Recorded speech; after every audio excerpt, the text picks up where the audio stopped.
It's the wedding day at the Su family residence. Meet our girl Su King, the eldest daughter. She's finally leaving this house. This place stopped being a safe haven for her a long time ago. Her mother died, and within a month, her father brought home a new wife and a new daughter. For years, our poor heroine has endured their relentless bullying. But her suffering is finally over. She's getting married to the young master of the Chu family. He seems like a dream come true. This is her chance to finally start a new life. But of course, her wicked stepsister just has to ruin the moment. She sneers, accusing Su King of using dirty tricks to snag such a prestigious man. This is her stepsister, Suzu, the family's little princess. Our girl claps back with a savage smile. She congratulates Suzu on becoming Lu Rongyun's fourth wife. Oh, and by the way, he's a disfigured cripple, so you'll probably be a widow soon. Before the claws can really come out, they're interrupted. The tension in this room is thick. And look who it is, the wicked stepmother, Kin Sukin. She announces the cars have arrived. She offers Su King a wedding gift from her and her father. It's a gorgeous necklace, but our girl knows better than to trust this woman.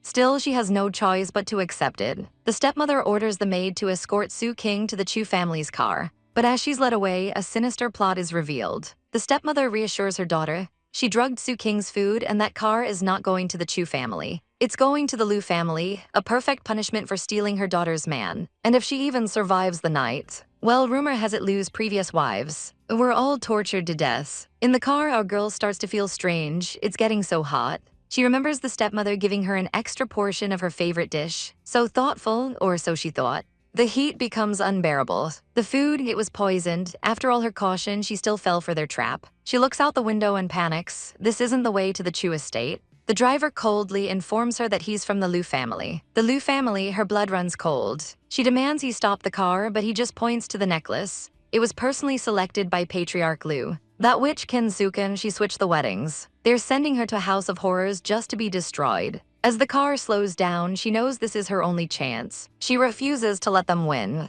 She throws the car door open and jumps out. She hits the ground hard, but adrenaline is pumping. She has to run, has to get away before they catch her. Up ahead, she sees lights people. She pushes herself forward, desperate for help. She would rather die than marry that disfigured cripple. She runs for her life down the dark street. Meanwhile, a call is made to young Master Lu. His bride has escaped. A runaway bride, his lips curve into a smirk, interesting. He hangs up completely unbothered. But as he turns, someone slams right into him. It's our girl, tears streaming down her face. "Help me," she gasps. "Please save me." His expression is icy. Just as her pursuers catch up, she begs him one last time. She uses him as a shield, hiding from the men who are chasing her. The driver is stunned, young Master Lu. The man's eyes flash with a dangerous light. "Leave us." His men immediately back off. But the poison is getting worse. Her veins feel like they're about to burst. The pain is agonizing. They must have used a smaller dose, otherwise she'd already be dead. She stumbles, mumbling for water. She's burning up.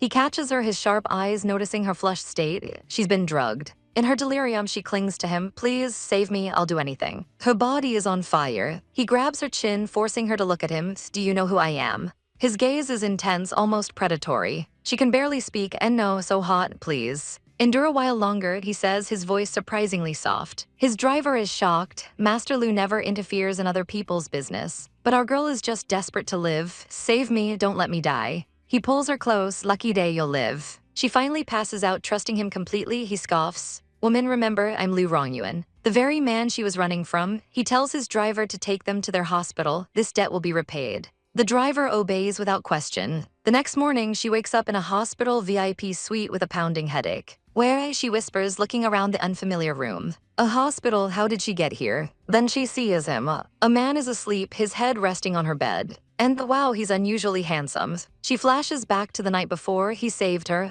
and he didn't take advantage of her. Time to get out of here before he wakes up. She tries to sneak away, but a voice stops her. "Ungrateful woman. He's awake, saved you only to flee, you owe me." She stammers, completely flustered. She knows he's right. She did approach him first. Just leaving feels wrong. "My first time," he says with a smirk, and thanks settles it. Her mind goes straight to the gutter. That phrasing is way too suggestive. He clarifies, "And my first time helping a stranger." He leans in close. "Besides marriage or murder," he purrs, "how else do you plan to repay me?" Panicked, she blurts out that she'll repay him any way he wants. He sits back looking serious now. "First, explain yesterday." So she tells him everything. The evil stepmother, the drugging, the forced marriage. She can't marry someone she doesn't love. She thinks this handsome man seems principled. She ends with, "I'd rather die than marry him," but his face darkens. "Rather die," he repeats. "My wedding night ruined by you." He leans in, a devilish glint in his eyes. "You owe me a bride." "Wait, what?" She ruined his wedding night. She apologizes profusely. He lays on the sad puppy dog act.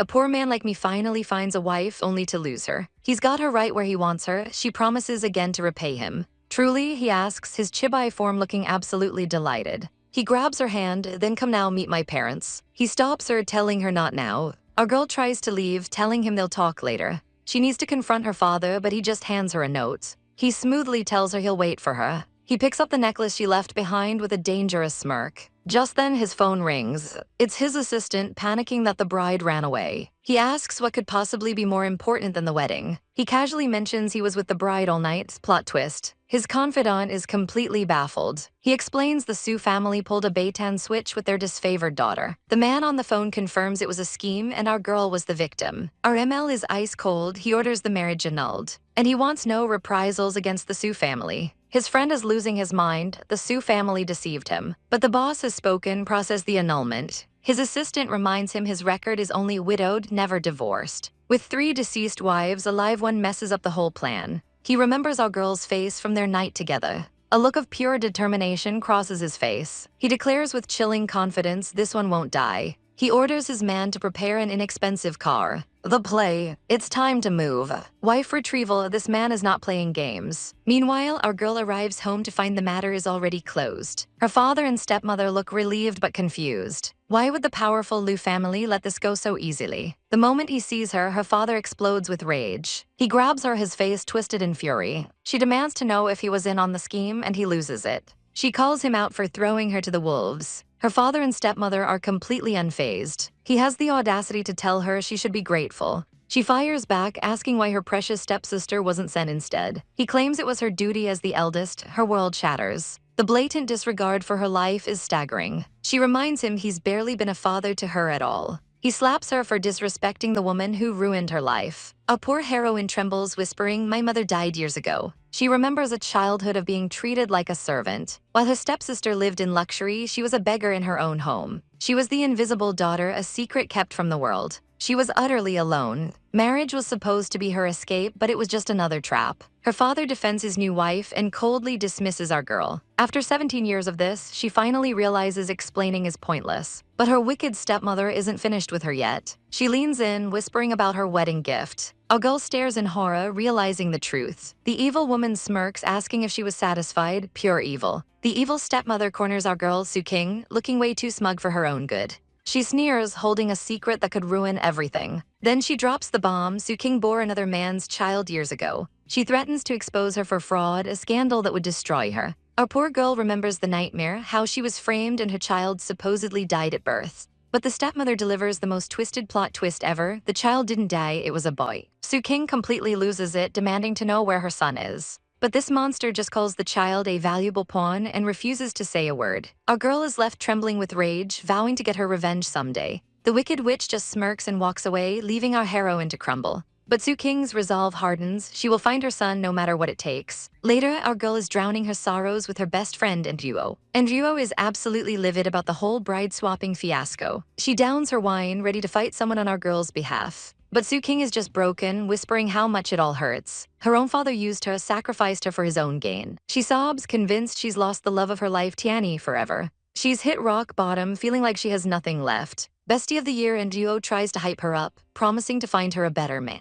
But as she talks about elite bachelors, our girl's mind drifts to someone else. The mysterious, powerful man she was forced to marry instead. She wonders why she's even thinking of him at a time like this. Suddenly, she looks up and her heart stops. Speak of the devil, her ex-fiancé Tianyi is standing right there. He's supposed to be out of town, but here he is, looking all broody and handsome. He spots her and the tension is so thick you could cut it with a knife. He starts walking towards her table. Panicked, our girl decides she has to explain everything that happened. She rushes over and grabs his arm, desperate to make him understand. She tries to tell him their parents orchestrated the whole bride swap. But he just looks at her with pain in his eyes. And then he drops a confession that shatters her world into a million pieces. He slept with her sister, thinking it was her. The audacity! He then tries to justify it, promising he'll divorce the sister and marry her once he secures his inheritance. Our girl is just numb, unable to process the betrayal. He asks her to wait just 6 months, as if that makes it okay. That's it, the love she had for him dies right there on the spot. She tells him she was blind to have ever loved a man like him. As she pulls away, her trash sister Suzu appears, ready to start drama. And here we go, Suzu immediately accuses our girl of trying to seduce her husband. She clings to Tiany's arm, putting on a fake, sickly sweet act. Our girl dryly compliments her stellar acting and wishes her all the karma she deserves. The ex has the nerve to tell her to stop making a scene. The sister gloats, calling our girl an unworthy hag who could never compete with her. The smug look on her face is just begging for a slap. Then she goes too far, insulting the man Su King actually married. That's the last straw. Our girl finally snaps. The sister fires back with insults, calling her an illegitimate bastard. The screaming match is chaotic, with the sister accusing our girl of being a man-stealer just like her mother. She rears back to strike, but our girl has had enough. She catches the wrist midair. Years of patience are officially gone, and then comes the most satisfying slap in history. The sister is stunned. Fueled by years of repressed rage, our girl tackles her to the ground. As the sister screams for help, a certain someone is watching the whole chaotic scene from a luxury car outside. It's her new husband, and he's got a little smirk on his face. My wife, he thinks, isn't one to be trifled with. And honestly, we love to see it. At the restaurant, our girl absolutely floors her rival. She reminds the pathetic woman that her fiancé doesn't even value her. The trashy ex-friend Suzu gets up, fuming with rage. She screams that this fight isn't over, but our girl just gives a savage little smile. I'll be waiting. She walks away feeling surprisingly good after that chaotic showdown. What really hurts is her ex revealing his true ugly nature. It's too late for the subway, so she decides to splurge on a cab. She gives the driver her address and then mutters, "All men trash." But this isn't just any driver. He smirks and asks what she said. Our poor heroine was just thinking out loud, how embarrassing.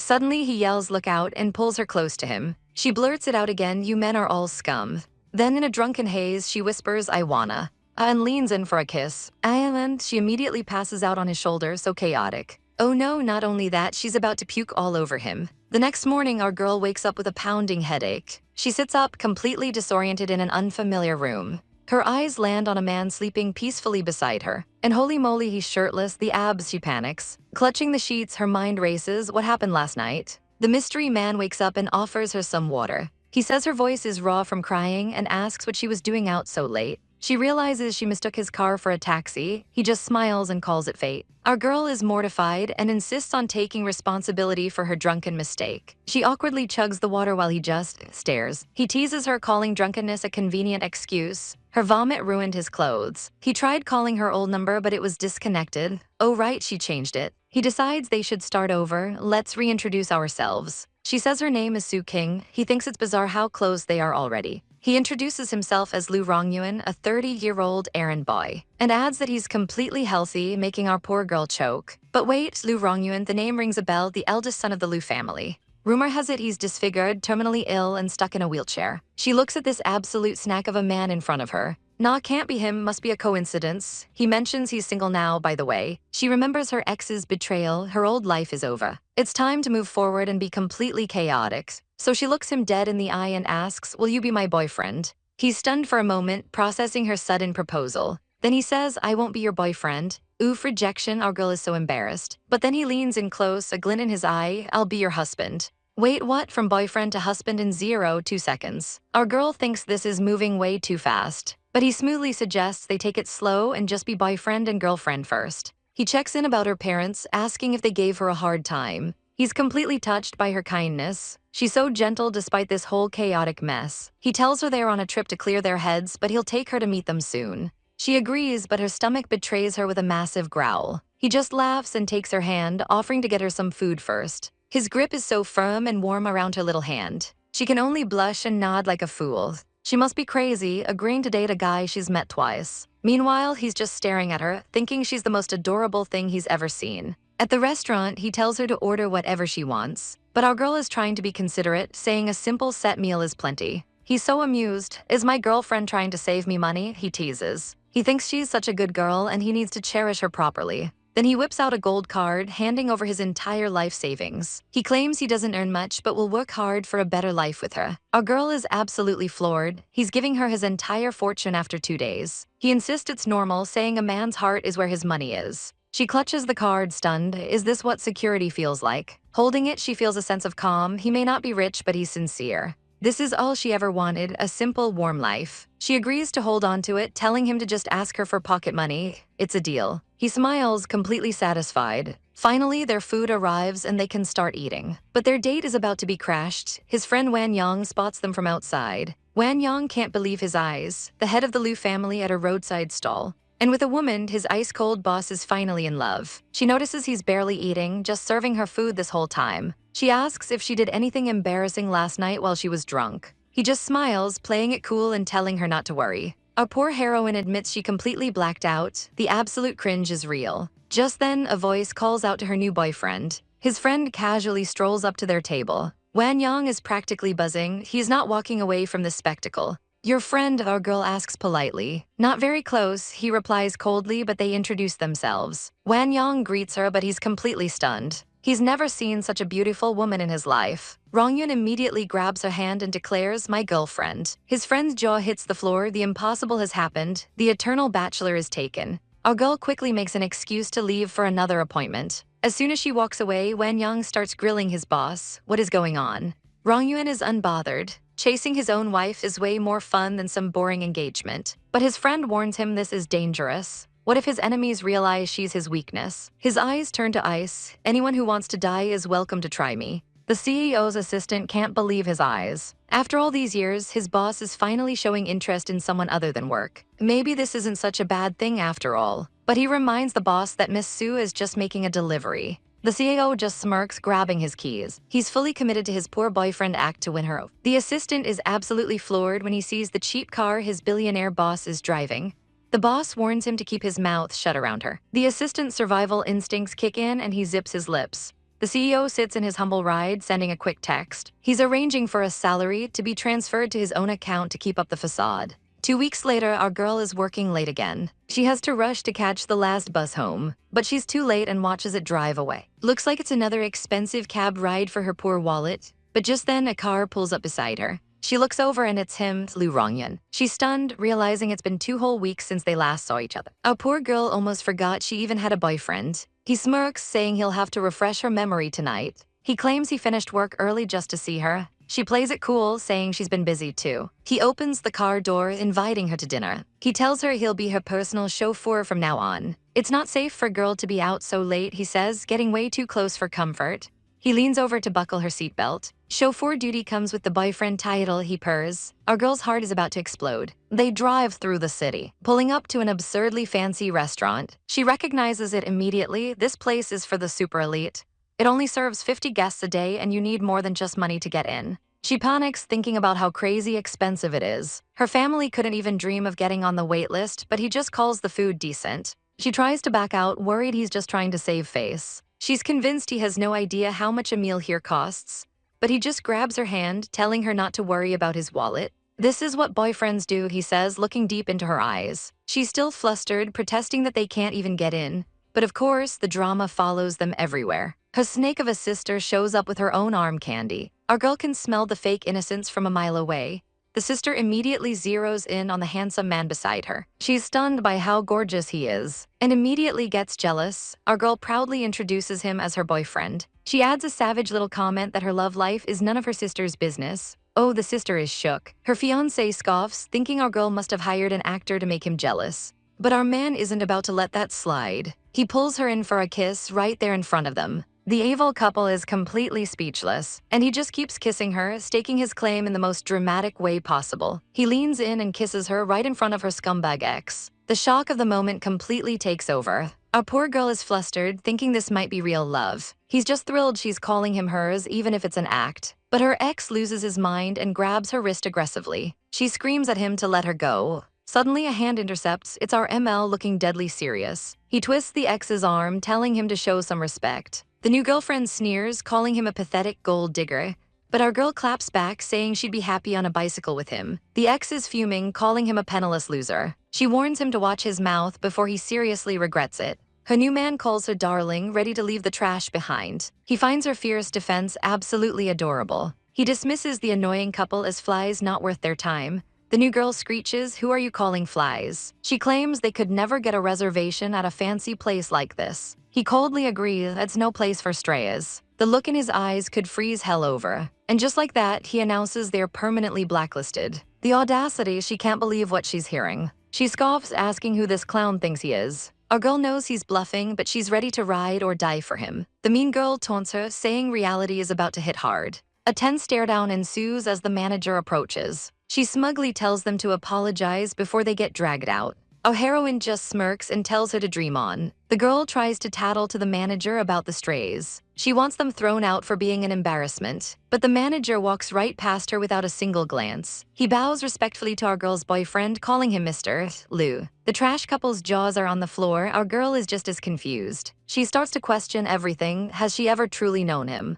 She remembers his clothes, his car. It was all so different before. Is he hiding his real identity? Was his entire backstory just a complete lie? She grabs his sleeve, needing answers right now. Lu Rongyuan, she demands, who are you really? He asks King to trust him, promising to explain everything later. Our girl hesitates for a moment, but decides he hasn't given her any reason not to. Just then, his assistant orders security to clear the entire venue for a private event. The guards immediately approach some trashy-looking extras. The guy pulls the "do you know who my daddy is?" card, but our ML shuts that down instantly. He orders them thrown out, his voice pure ice. The couple gets dragged away screaming bloody murder, making a total scene. With a final, chilling command, he has them blacklisted from the venue forever. Then he turns back to our girl, all smiles as if nothing happened. She's totally confused, asking how they got in if the place was fully booked. She assumes his rich friend Mr. Wan must have pulled some strings. Our poor heroine feels a pang of guilt for doubting him. It's okay, girl, he's loaded. This is the least he could do. As they're led to their private table, she realizes she underestimated just how connected he is. The waiter explains Mr.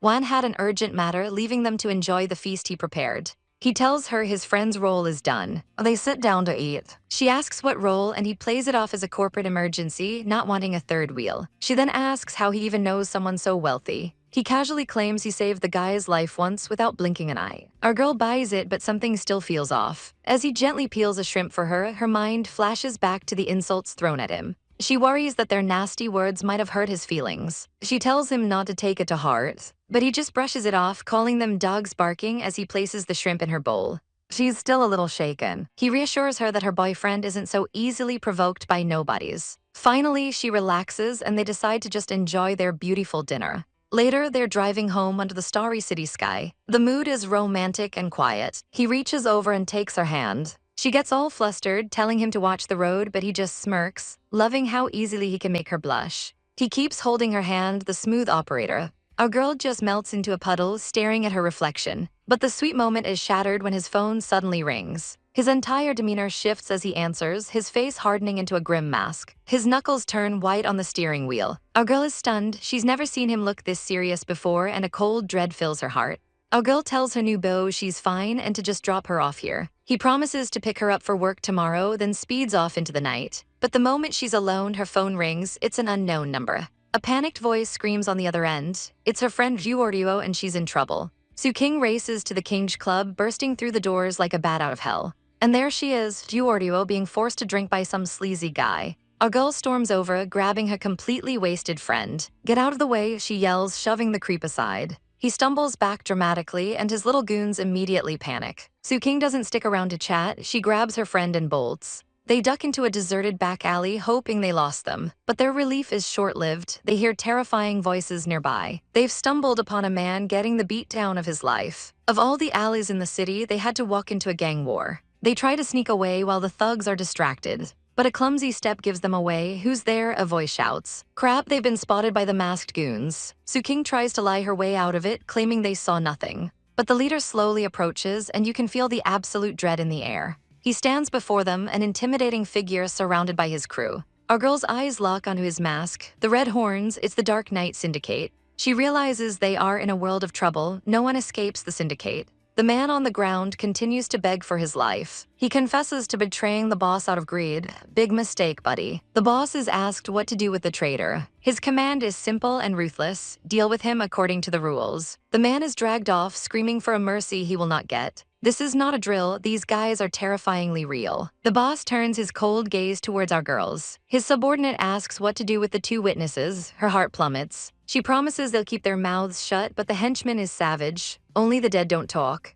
King shields her friend, begging them to at least spare Ryuoryo. But then she remembers her training. It's better to fight than to just wait to die. In a flash, she kicks off her high heel and lunges at the boss. She grabs onto him, a desperate, chaotic move to create an opening. But as she holds him, a strange feeling washes over her. His presence, it's so familiar. He looks down at her, clearly shocked by her audacity. In that moment, he makes a split-second decision and orders his men to let them go. Su-king doesn't question it, thanking him profusely as she supports her friend. But just as they're leaving, his second-in-command objects. You're really just letting them go. A girl and her friend are cornered in a dark alley. She's sure this is the end. But just then, a mysterious man with horns and a dagger appears. He tells them to hurry up and go. They don't need to be told twice and immediately bolt. The man watches them leave, a strange look in his eyes. He orders his subordinate to secretly escort her home. His lackey is confused. Aren't they assassins, not bodyguards? But the man suddenly grabs our girl, his voice dripping with menace. He says since she saw everything, she can't leave alive. She screams. And then she wakes up, gasping for air. Thank God, it was all just a terrifying nightmare. She looks around for her friend, but the room is empty. She spots a note left on the table. And Ryuo had an emergency and left early. As she sips her water, she glances at the clock and nearly chokes. Crap, it's almost 9. She's going to be late for work. She sprints out the door in a complete panic. Just as she's trying to fix her hair, a car pulls up beside her. And who else could it be but her handsome delivery guy? Our girl is completely stunned. Did he really come all this way just to pick her up? He smoothly asks if she slept well, holding the door for her like a true prince. They get in the car, but before they can go, he stops her. He leans in close, not for a kiss, but to give her something. It's a small red box. He tells her to open it. He just smirks and calls it a token of affection. This man is too smooth. She opens it nervously, her heart pounding. Inside is a stunningly beautiful necklace. This has to be expensive. She's completely blown away. She tries to refuse it, but he lies with a perfectly straight face that it's just plastic. Our girl totally believes him, thinking he's just a poor delivery boy. She says she feels bad because she doesn't have a gift for him. He leans in close and says he's already received his gift. Our poor heroine is so confused, what gift? And then he drops the cheesiest line in history, you are the best gift. Her brain completely short-circuits. Later at work, she's still blushing when her coworker asks what's wrong. Her friend quickly launches into some juicy office gossip. And right on cue, the subject of the gossip, the boss's daughter, walks in. She announces she's lost a bracelet and no one can leave until it's found. Her sharp eyes immediately lock onto our heroine's wrist. She points dramatically and screeches, "That's my bracelet, why are you wearing it?" All eyes in the office turn to our girl, who is absolutely mortified. The office mean girl confronts our heroine, Su-king. She accuses her of stealing a bracelet worth millions. Su-king is stunned. Her friend told her this bracelet was only a few hundred. She realizes she must have mistaken it for her own cheap one. She tries to explain it's hers and not worth that much, but the accuser, Mingju, isn't having it. Mingju declares it's the famous heart of the goddess, a one-of-a-kind gift. She accuses Su-king of stealing it from the restroom. What a chaotic claim. Our girl realizes this is a total frame job. She saw Mingju earlier without any bracelet. The office vultures immediately start gossiping. They can't believe Su-king is a thief. They sneer about how she offended the boss's daughter. Her career is basically over. Just then a man in a suit walks in. Perfect timing, or is it? Mingju immediately tells him to call the police on this thief. He instantly fires Su-king, no questions asked. What a jerk. But our girl stands her ground. She demands the police get involved to clear her name. Her ex's family is shocked she's still fighting back. And just when you think it can't get worse, another enemy appears. Suzu has arrived. Mingju wastes no time telling her new ally all about the theft. Suzu pretends to be surprised. She knows the bracelet is worth 8 million. Su-king insists it's a gift from her boyfriend, but they just laugh at her. Suzu drops a savage bomb. She knows the real buyer was the young master of the Wan Corporation. She then calls our girl and her mother pathological liars. The audacity, Mingju asks if Suzu knows this thief. Suzu acts all high and mighty. I'm not familiar with her, it's the shade. Then she brings in the final boss, the designer's assistant, here to expose the fake. Our girl realizes this was a planned attack. They even brought an expert. Suzu smirks, thinking she's about to humiliate Su-king for life. Su-king agrees to the inspection, but Liu Dong suddenly shouts, wait. He grabs Mingju's arm, trying to stop the whole thing. He tells her to just let it go. He's clearly trying to protect his ex. But Mingju is furious. She thinks he still has feelings for Su-king. She shoves him aside and screams for the expert to inspect the bracelet. She's determined to see our girl get destroyed. The expert Andy takes Su-king's wrist for a closer look. Su-king calmly states that her and Liu Dong's initials are engraved inside. Andy looks up, a serious expression on her face. The bracelet is indeed. Just then another employee runs in. She found Mingju's bracelet. It had fallen under the sink in the restroom. The plot thickens. Mingju is speechless. That is definitely her bracelet. Our girl looks at her with cold fury. Is my innocence proven now? But the mean girls aren't done. They now accuse her of buying a cheap replica. Suzu piles on, saying she's just a vain and jealous woman. Su King is shocked by their shamelessness, they just won't quit. But then the expert speaks up. Everyone, she says, her voice cutting through the noise. The bracelet in this Miss Su's hand is the real one. The entire room gasps. The villains are completely floored. How can this be? A slow, satisfied smile begins to form on our heroine's face. Checkmate. The hater can't believe it. This has to be a cheap replica. She tells her friend Andy to expose our girl's fake bracelet. Oh look, an expert arrives. He claims he can spot a fake from a mile away. He drops a bombshell. The real goddess's heart can't be engraved. The mean girl loses it, demanding to know what's going on. Her boyfriend starts sweating bullets. He admits he got scammed. This is so humiliating. He tries to explain, but she is not having it. She storms off in a rage, leaving him behind. Our girl watches the drama unfold. Dog eat dog, how satisfying.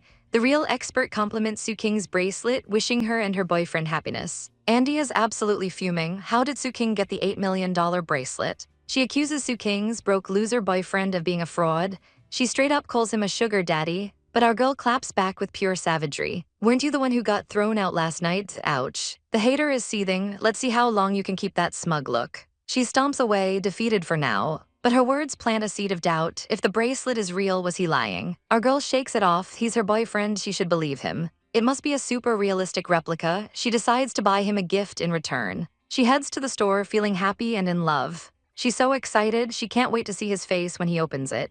He's going to absolutely love this gift, but look who she runs into. What a coincidence, Mr. Wan. They exchange some pleasantries on the street. He asks if she's buying a gift for the boss. She confirms it, but then a voice calls out young miss. It's Uncle Xiang, her family's butler. How did he find her? This can't be good news. He says the master wants her home immediately. She flatly refuses. So he brings out the blackmail, her sick brother's medication. Our girl is horrified. Her own father wouldn't dare. She thinks of her poor brother, Sujai, who's so sick. He's using the only family she has left to threaten her. It's monstrous. The butler pressures her to come quietly. She demands to know what this is about. The master has arranged her marriage to the second young master of the Fu family. Our girl is stunned. Her father is trying to marry her off to an idiot. She's not going anywhere. Whoever wants to can marry him, I won't. The butler's face hardens. He orders his men to take her by force. A squad of men in black moves in. They start closing in on our poor heroine. But suddenly, someone steps in the way. It's Mr. Wan. He's not about to let them take Miss Su. But one of the goons just decks him right in the face. Our girl screams, begging them to stop. She'll go with them. Mr. Wan on the ground pleads with her not to go. He watches helplessly as they drag her away, Miss Su. The car speeds off and he immediately pulls out his phone. He makes a frantic call to the boss. They've taken Miss Su by force. He explains her father is forcing her into a marriage with an idiot. And the boss? Oh, he looks absolutely murderous. It seems it's time for him to pay the Su family a personal visit. Our poor girl is shoved into a room full of vipers. She's immediately put on display for her family's guests. Her stepmother introduces her with a sickly sweet smile. The guests play along, calling her quite good. Then the evil sister chimes in with fake congratulations on her arranged marriage. But our girl fires back with a savage. If he's so great, you marry him. The sister stammers, trying to justify the marriage by saying she saw his photos. But her father declares the matter settled, calling it her great fortune. He's already shaking hands on the deal, sealing her fate. But suddenly a voice rings out, objecting to the whole thing. It's our heroine and she is not having it. She can't believe they decide her life without even asking her. Her father explodes, saying he has every right to control her. But she spits his words right back at him, telling him he has no right over her marriage. He completely loses it, but our girl is just as fierce, even questioning if he's truly her father. She screams that he's pushing her into a pit of fire, and he yells for her to shut up. He raises his hand to strike her, screaming that she'll marry no matter what. But the groom's father steps in, scolding him for raising such a spoiled daughter. The wicked sister smirks, happy to see our girl get hit. But just as the chaos hits its peak, a butler announces an unexpected guest, young Master Lu. The family freezes. Wasn't the engagement with the Lu family annulled? The father is completely blindsided. Everyone knows the rumors. Young Master Lu is disfigured and crippled. Her father panics, realizing this could ruin the new deal he just made. If this falls through, his company is finished. He orders his men to drag our girl back to her room, but she refuses to move. He can't afford to lose the support of either family. She struggles, yelling for them to let her go. Then a cold voice cuts through the tension and enrolls the legendary young Master Lu himself, a masked man in a wheelchair. He's a terrifying yet captivating presence. Her father tries to play nice, asking why he came, but the woman can only gasp in fear. The sister screams that his face is too scary. Young Master Lu just hums unbothered. He calls her out by name, Suzu. Her father immediately starts groveling, begging for forgiveness for his ignorant daughter. He's practically bowing to the floor. Master Lu coldly agrees that he's unskilled in discipline. Then I'll have my people discipline her, he says with a chilling calm. He gives a silent command. His subordinate moves in an instant. A sharp slap echoes through the hole as the sister goes flying. She's left stunned on the floor. And Master Lu's only response, continue. The man grabs her by the hair and keeps slapping her as she screams for her mother. The mother begs him to stop, but it's no use. She can only hold her crying daughter. A girl watches in horror, realizing the cruel rumors are true. For a second, she's just glad she didn't marry this man. Master Lu turns to her father with a terrifying smirk. Was the discipline too severe? He asks, dripping with sarcasm. The masked man smirks, revealing his plan worked perfectly. He calls himself a reasonable man, and oh, he's enjoying this. But our girl Su King feels a chill down her spine. That voice, it's so familiar. Her scumbag father introduces her, but she's in her own world, denying the obvious. Her wicked sister steps in, suggesting they invite the mysterious young Master Lu for a drink. Our girl sees right through their scheming. They're trying to use her as a bargaining chip again. She was just one step away from being trapped in a marriage with this man. But she's not the same weak girl anymore. She bets he'll stand up for her, and he's totally impressed by her clever move. He immediately questions the new marriage alliance between the Su and Fu families. The Fu family's son panics. Offending Master Lu is not worth it, so he calls the whole thing off. Master Lu taps his mask, thinking the chaos is just beginning. He declares that the eldest Su daughter is not a good match for the Fu family. But the younger daughter, on the other hand, she seems perfectly suitable. The wicked sister Zhu absolutely loses it. She screams that she's not marrying that idiot. The Fu family's matriarch is not having it. Just a moment ago, you called my son handsome. Master Lu twists the knife, claiming Zhu has admired him for ages. He even offers to talk to her current fiancé's family on their behalf. A stone-cold threat. He turns to her father, asking what he thinks. The man is sweating buckets. Zhu desperately begs her dad for help, realizing she's about to lose everything. The stepmother jumps in, pleading that Zhu is already married and just a young girl.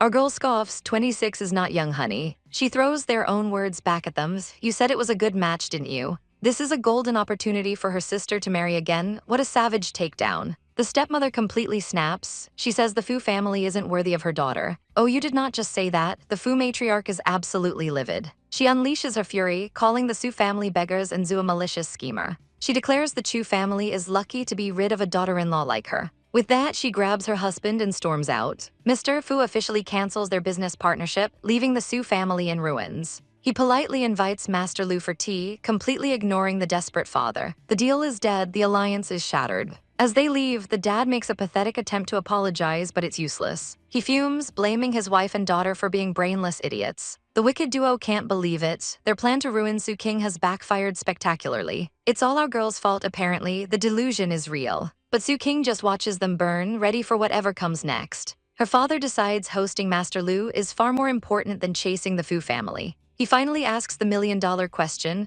why is the powerful Lu Rongyun even here? All eyes land on our girl, the tension is suffocating. Could it be, is this all for her? Lu Rongyun looks directly at Su King, a silent promise in his eyes. Our poor heroine trembles, her mind racing. Does he really want to marry her back into his family? The wicked stepsister smirks, convinced our girl is here to grovel. But the masked groom finds our girl's guilty expression kind of cute. Her father invites the mysterious young Master Lu to his study. Our girl actually feels a bit of pity for him. Suddenly, the stepsister corners her, spitting venom. She threatens our girl with the family's finances. But our heroine is completely unbothered by their looming bankruptcy. She even throws a little reminder about offending her new mother-in-law. The stepsister is furious and pulls out her trump card, threatening our girl's child. And just like that, our heroine's calm facade shatters. The wicked stepmother appears, calling our girl's mother trash, before landing a vicious slap. Everyone is stunned. The stepmother shrieks, "You dare hit my daughter." She lunges forward but remembers the powerful guest upstairs. Our girl isn't scared, she's ready to burn this whole house down.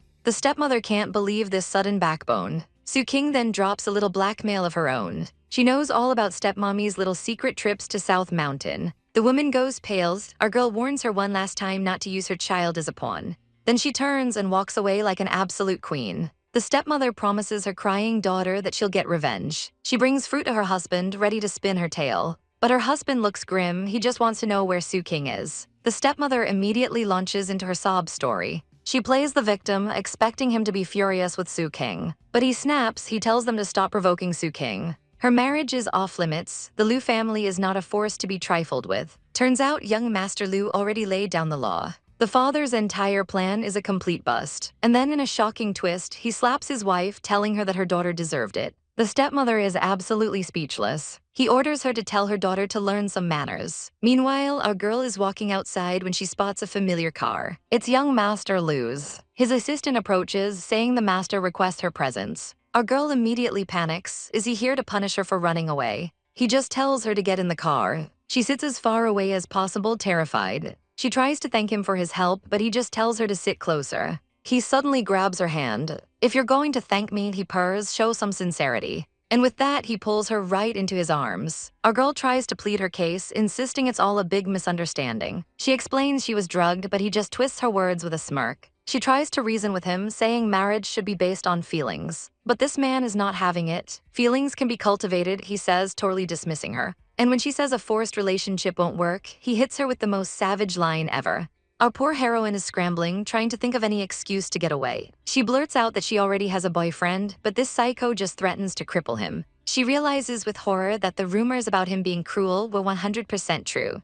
But our girl stands her ground, fiercely protecting her fake boyfriend. He seems genuinely surprised by her loyalty as she doubles down on her lie. He leans in, his voice dangerously low. "You love him that much?" he asks. "Of course," she declares, "I won't marry anyone but him." She holds his gaze, not backing down for a second. "What a queen." He asks what's so great about this mystery man, and she just says everything. The car pulls up to her home, and she's shocked he knows where she lives. He's like, "I know everything." Of course he does. The Liu family is basically the Illuminati in this city. He lets her go, and she practically jumps out of the car. She thanks him with a fake smile and makes a run for it. His subordinate watches her flee like a scared rabbit. But then he sees something that makes his jaw drop. The boss is actually smiling. The world must be ending. Young Master Liu just orders the driver to head home, still looking amused. Just as she thinks she's safe, our girl gets a frantic phone call. Her brother is missing. Her heart plummets into her stomach. She sprints to the hospital, her mind racing with the worst possibilities. A nurse explains he just vanished from his room this afternoon.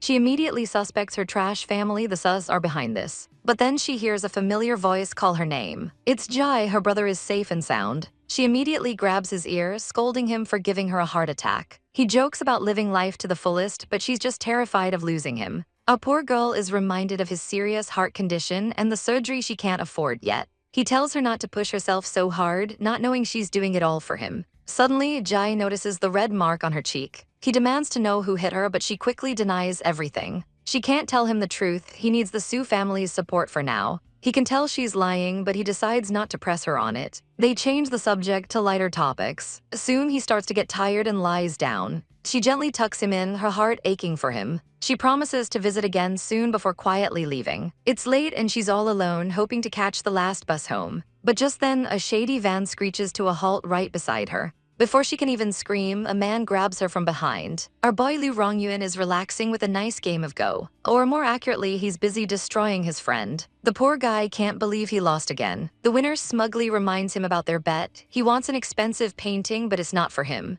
He just wants a gift for his girl, King, and immediately pulls out her photo to swoon. He decides to call her right then and there, but there's no answer. The line just says her phone has been switched off. His whole demeanor changes in an instant. Something is very, very wrong. He knows she would never just turn her phone off like that. Without wasting a second, he's on the phone with his top man. He gives him 5 minutes to find her, telling him to report back the second he knows anything. His friend is stunned. The boss is using his most trusted subordinate. This is serious. The news is the worst possible. Our girl has been abducted. Liu Rongyuan's eyes flash with pure rage. He doesn't care who it is. If they touch a single hair on her head, they're dead. Meanwhile, at a deserted coastline, 2 goons drag a poor heroine from a car. They tell her someone paid them to get rid of her for good. A knife comes out and she immediately knows who's behind this. Her wicked stepsister, Kinsuken. She desperately tries to bribe them, offering double the money. Our girl is just trying to buy herself some time, anything to find a way out. But these creeps are disgusting. One of them suggests having a little fun with her before they finish the job. Our girl trembles, realizing how much danger she's in. The other goon tells him to hurry up, but this is all the opening the scumbag needs. He grabs her, ignoring her screams to let her go. The boss just lights a cigarette, telling him to be quick. The creep drags her back towards the car. But our girl is a fighter. She delivers a savage kick right where it counts. He howls in absolute agony. She makes a run for it as he screams that he's going to kill her. She flees for her life, knowing they are right behind her. She runs as fast as her legs can carry her, praying for a miracle. But her escape leads her straight to a dead end, the edge of a cliff. She's trapped, her hands still tied behind her back. The goons corner her, their faces twisted with rage. Faced with an impossible choice, our girl makes a brave decision. She takes a step back, and with one last look, she throws herself into the dark, churning ocean below. As she sinks into the cold depths, she wonders if this is the end. But then, through the darkness, she hears a voice calling her name. It can't be, it sounds just like Lu Rongyuan. A hand reaches for her in the water, pulling her from the brink. It really is him, her hero has come. The memory floods back, a desperate moment under the moonlight. He didn't hesitate, crashing his lips against hers. This wasn't just a kiss, it was a lifeline. He was breathing air back into her lungs, and our girl was completely lost in the moment. They were two souls adrift in the chaotic night. His men arrived just in time to see the boss getting some action. Awkward, the silver-haired one tells his buddy to stop staring and catch the kidnappers. The boss orders them to take our girl straight to the hospital. He carries her out of the water like a true hero. The doctor confirms she's okay, just suffering from shock. His subordinate returns with a report on the kidnappers. And the mastermind is Zhu Xingfei, not the Lu family at all. Plot twist, her own stepmother is his mistress. The betrayal runs deep. He looks at our sleeping heroine, his eyes filled with absolute rage. They are so dead. His man suggests an all-out war with the Zhu family. But the boss wants to handle this quietly to protect her. Oh, the cold fury on his face. Someone is about to have a very bad day. Speaking of evil, the wicked stepmother is getting antsy. She calls her lover, demanding to know if Su King is dead yet. This woman has zero chill and a heart of pure ice. But her man is panicking. The kidnappers are gone and his company is losing billions. She's stunned. Could Su King have a powerful backer she doesn't know about? He tells her to back off and lay low. Big mistake. Huge. Just then, her equally wicked daughter strolls in. And she's actually happy that the uncle's son got crippled instead. What a psycho. The mom tells her to shut her trap, walls have ears. But this girl is only focused on her own future and securing the bag. Her mother warns her that Su King is more dangerous than they thought. The daughter scoffs, still thinking Su King's boyfriend is a nobody. But the stepmother isn't so sure anymore. They need to investigate him. Meanwhile, our poor heroine is sleeping, safe for now. She wakes up with a start, realizing she's still alive. Her hand is being held by someone. It's Lu Rongyuan. He stayed by her side all night. She remembers how he dove into the water to save her without a second thought. Our girl looks at him and everything has changed. He wakes up, instantly fussing over her and asking if she's hurt. She realizes that without him, she would have been a goner. He panics and tries to get a doctor, but she clings to him, begging him not to go. She finally lets her fear show, admitting how scared she was. He pulls her into a tight embrace, blaming himself for being late. He can only imagine the terror she must have felt. And in that moment, he makes a vow to protect her for the rest of his life. He whispers in her ear, promising her she doesn't have to be afraid anymore. The look in his eyes is pure, unfiltered devotion. For the first time, someone is telling her she's not alone. Our girl just melts. But then a very practical question pops into her head. How did you find me? He immediately starts sweating. Uh-oh. He can't exactly tell her he used a citywide surveillance system to find her. She narrows her eyes. She knows he's hiding something big. He explains that he called the police, but her kidnappers have already vanished. Our girl swoons as he pulls her into a hug, feeling like she can't live without him. After her last disaster of a relationship, she never thought she could love again. But he's just too good to quit. He gets super possessive, declaring she's his woman for life. She tells him to stop talking nonsense, and he playfully shushes her. He then gently kisses her hand like a true gentleman. Suddenly, a nurse interrupts the moment. It's medicine time. The nurse tells her to drink it while it's hot, but our girl is not having it. She pouts, complaining that it's way too bitter. He just shuts her down with a firm no. She chugs the bitter medicine like a champ, but immediately regrets it, whining about how gross it is. He suddenly tells her to open her mouth. Then this chaotic man unwraps a candy and puts it in his OWN mouth. And then he kisses her, passing the candy over to sweeten the deal. Our girl is stunned, thinking how sweet it is. The kiss deepens into something way more passionate. Things are getting seriously heated. They finally pull apart, breathing heavily. He whispers that he wants her so badly right now. Our girl looks up, a challenge in her eyes, and asks who's afraid. She decides if this man is going to hold back, she'll just have to make the first move. She reaches for her pajamas. She tells him less talk and dives in for another kiss. It's a full-on makeout session now. He pulls back, trying to regain control. He warns her he's about to lose it. She backs off, saying she'll owe him for now. This man is trying so hard to be a gentleman, thinking she's too weak after her fever. She's a little offended he's making her sound like the desperate one. And of course, that's when his assistant bursts in with her new phone. The poor guy sees everything and immediately covers his eyes, yelling, "I didn't see anything."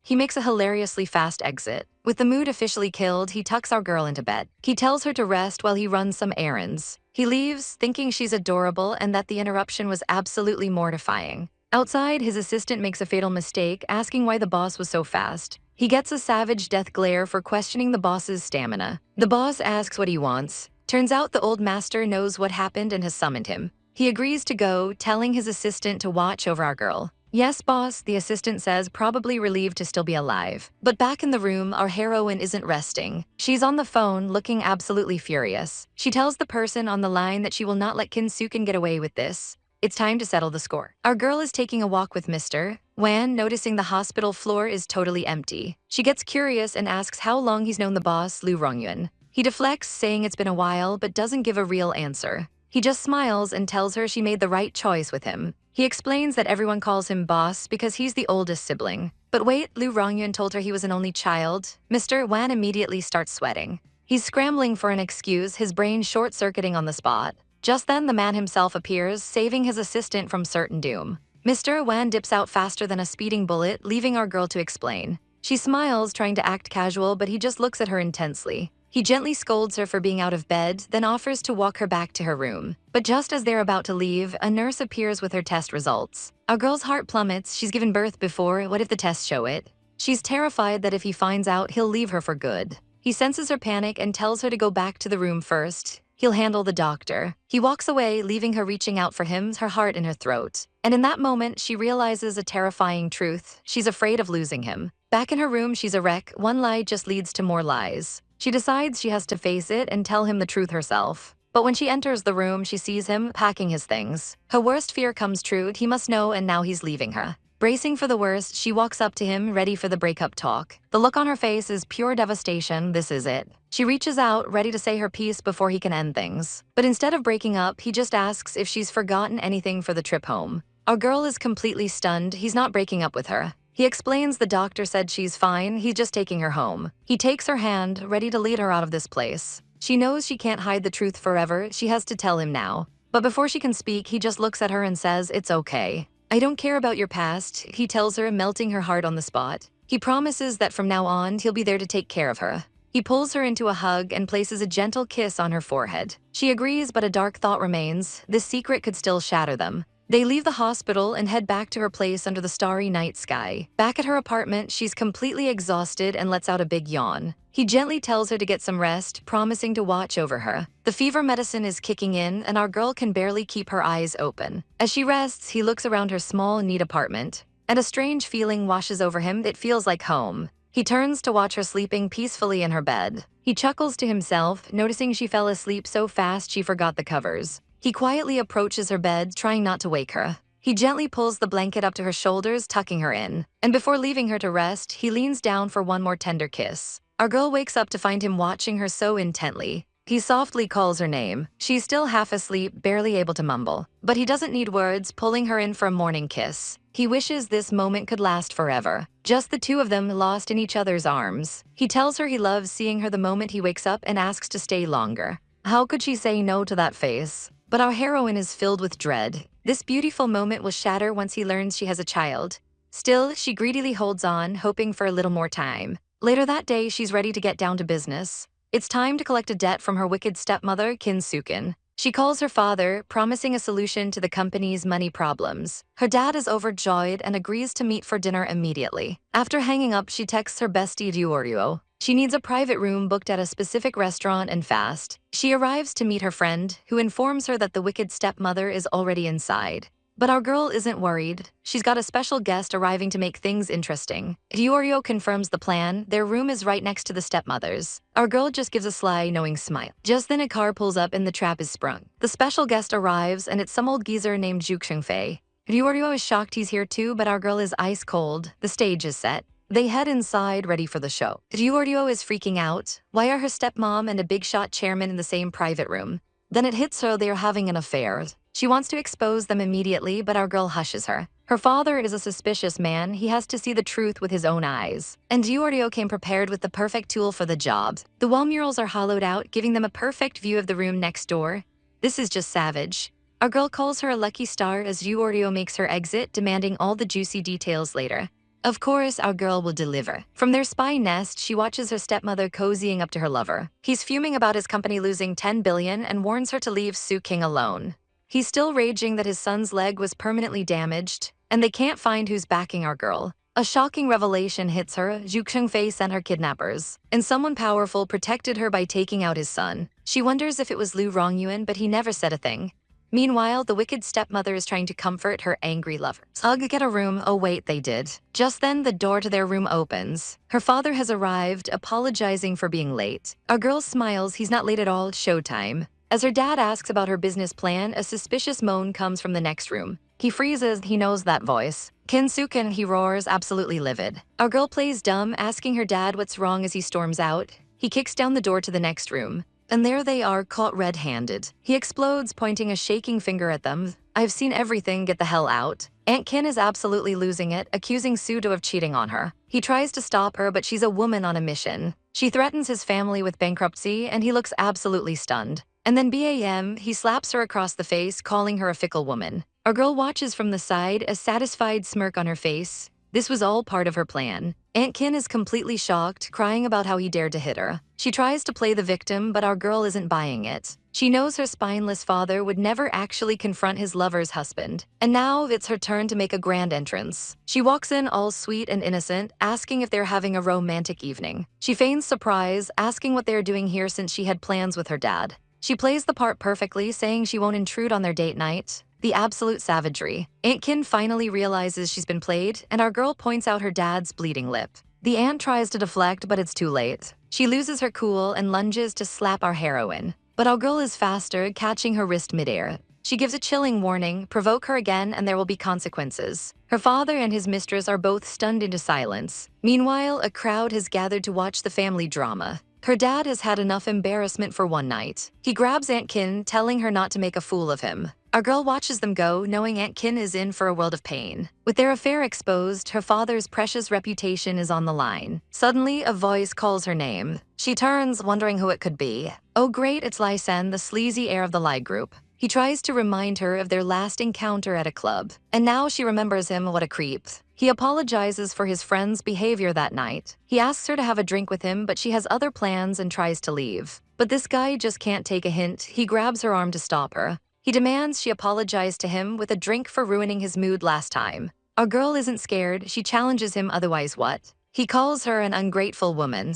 His friends try to calm him down, suggesting he could just make her his mistress. Ugh. He threatens to put an end to her if she doesn't comply. He lunges for her again, but his hand is stopped by another. He furiously turns to see who dared to interfere. And it's him, our male leads, looking like a dark knight ready for battle. Lai San, being an absolute idiot, tells him to get out of the way. A split second later, a powerful kick sends him flying across the floor. Our hero stands over the whimpering fool, not even breaking a sweat. Our girl is internally freaking out. He just assaulted the heir of the powerful Lai family. This is going to cause so much trouble. He turns to her and she asks why he's here as he gently takes her hand. He gives her that charming smile, but our girl isn't buying it. Suddenly, some loudmouth goon gets in his face, threatening to kill him. But our man is ice cold. He leans in and tells the punk to get lost before his entire family line disappears. The punk is completely shook, trembling from his terrifying aura. His boys try to warn him this is the girl their boss wants, but it's too late. Our man delivers a swift, brutal kick right to the gut. The goons are stunned, shouting out for their young master Lai.